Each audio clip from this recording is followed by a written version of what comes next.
right, here we are. We're candid cue the commentaries with Idle Ian. Good to see you. You too. Yeah, thanks Good for to be on your show. Thanks. Yeah. I've never been interviewed. Oh, here you go. Yeah. Now's the day. We'll see if we can get this in 7 or 8 takes. And yeah, I have no. I have a wonderful editing team of Zero. So I can put in the nice music and a little fancy. The ones that come with Movie Maker and Yeah. or I whatever can do the all Apple the Movie Maker is. I do all the fancy edits and cuts and little special effects. Make sure No, you're not going to see any of those. you get all the uhs. What? So don't make me look like I'll just place them all together. Super kind of us. Someone did that. I don't know who was speaking. It was. Yeah. No kidding. And this is what they had to say. It sneaks into language pretty easy. So hopefully the sound's picking up. I think we don't have wind or anything, but the crackling is this awesome rocket stove built right here. Let's see if you can hear a rocket if I open her up. Oh yeah, it's A little bit. Yeah, sounds like it's going.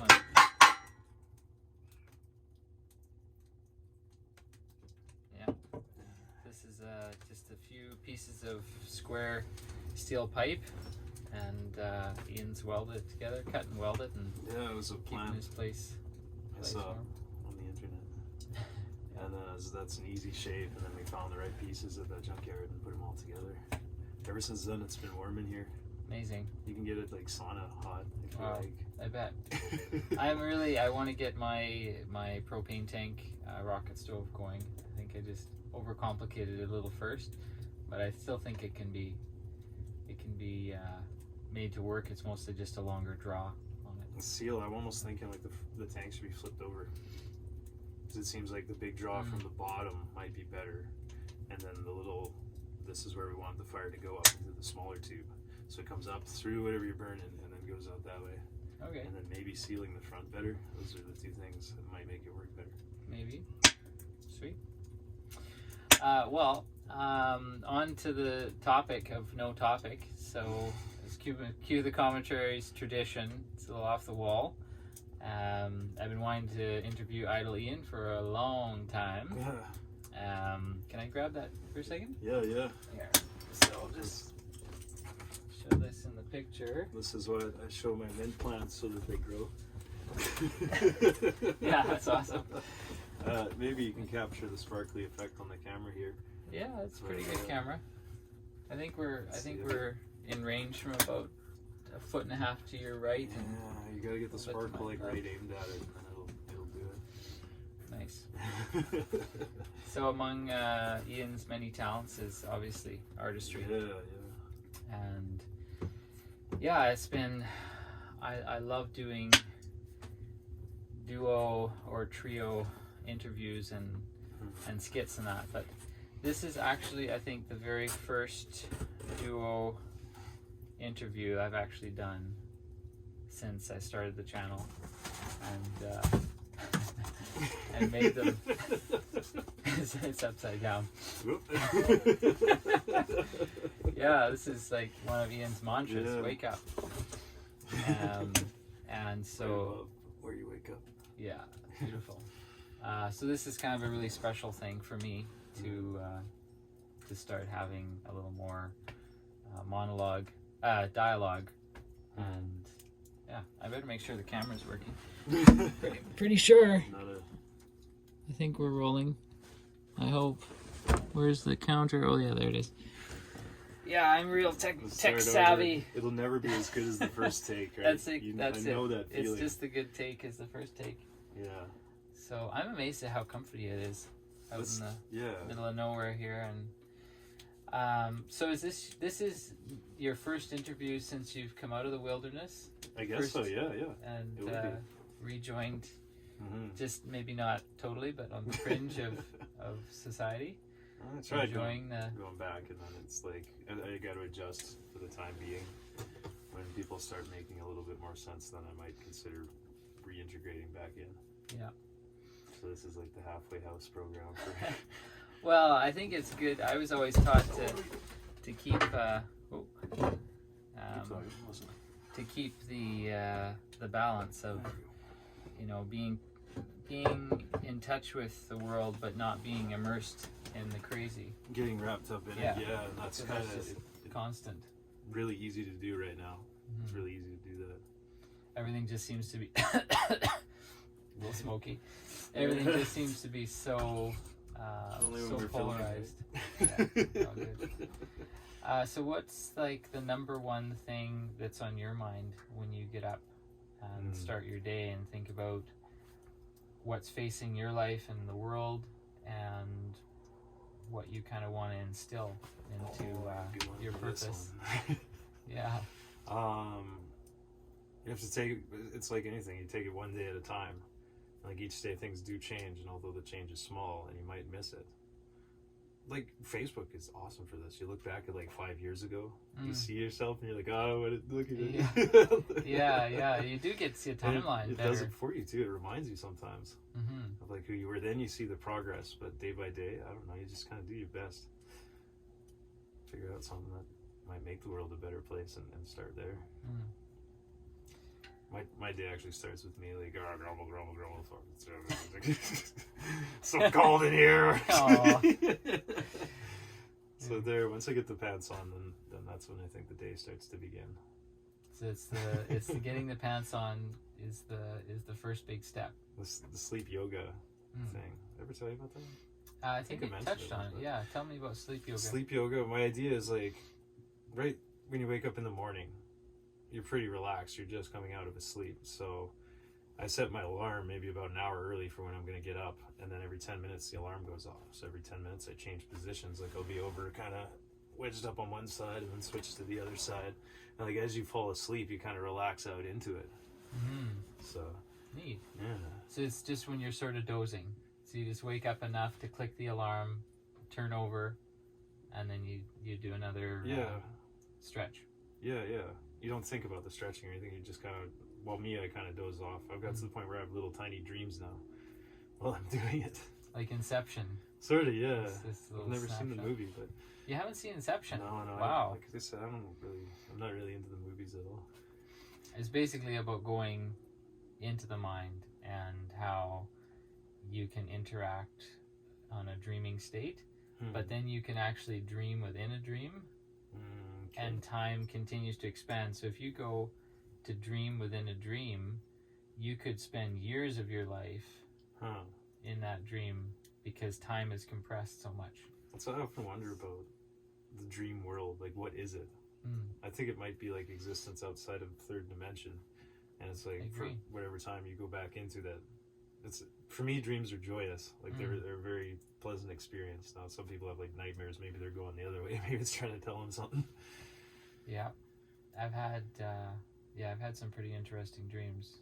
Most of my dreams are usually epic, very epic things. And then lately now, I think something to do with the way our society is a lot of my dreams are just about sociability, about just being with groups of people. And one of the interesting dreams I had recently was, I think it was in the afterlife, and there's all of these people by themselves or in partnerships or teams or groups, all different, and they're all just kind of in this huge space, like this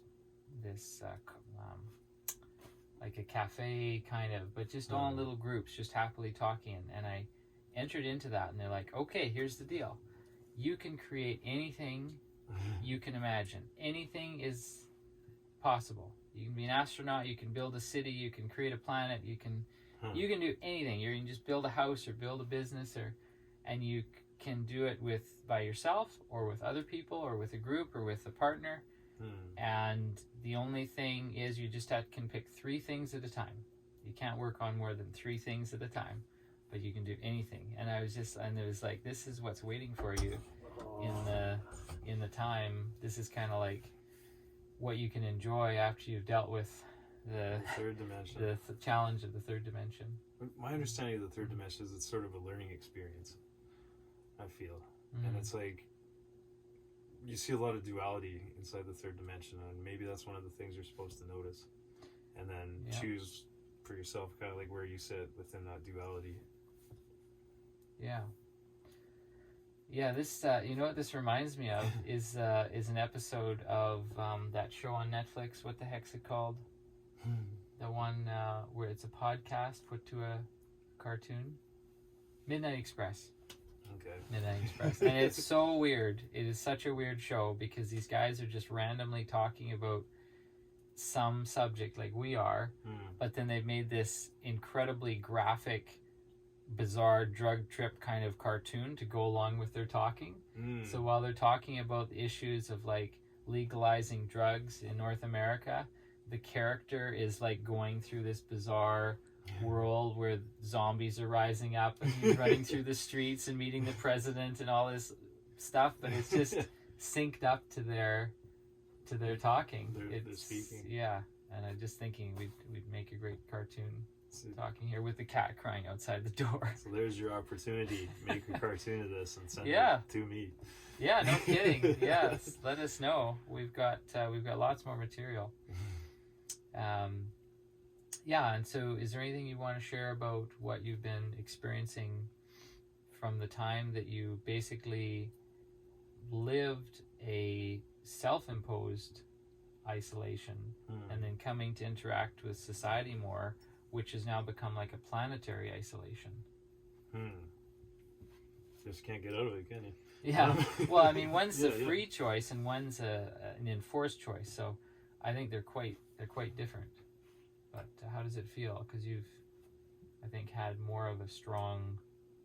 I've always had a connection to isolation. Like, this is not a new thing. It's, I think it's one of the cycles that I do. Back when I was on for like 3 weeks and then off for maybe 1 or 2, it didn't make sense to have a place. So why not just go out and do something you want? Go out into basically camping for a week and then come back for the 3 weeks. So that evolved from that, and then like as time went on, it was like, okay, 2 months now between work and stuff because it was still slowly drying up at that time. Right. Yeah. So that's where I got into it. I enjoy it. Like I enjoy my isolation. I was out there the other day, like for birthday Sunday thing. I went back out to the spot where I'd stayed. That's Trepanier Road, and the silence there. It's kind of neat. Like the snow was falling, big fat snowflakes falling, and it was just like the trees and quiet. And it's when I talked to other people that were there too, I said there's something about it, like the resonation with you in the trees. It's kind of like makes you feel good. Yeah. And they don't get that feeling. And I'm guessing the people that want to stay out of town like that, the people I would run into, were definitely tapped into whatever that was. So I guess it wasn't isolation. We'd start there. It's like kind of preppers / not sure where to go / maybe it's more connected. There's lots of people you run into out there. I feel as though there's a sense that you get when you quiet your life enough and open space enough and listen enough, and all of a sudden the deeper connections appear. You suddenly realize who you're mentally and emotionally connected to more, and you realize that nature and creation is around you, and we're so surrounded by life, interconnected life. It's just a concept to think that we're ever alone. And yet there's also that aspect of that real clarity of like, oh, I don't have someone, a human, that's maybe really sharing my concept and my way of life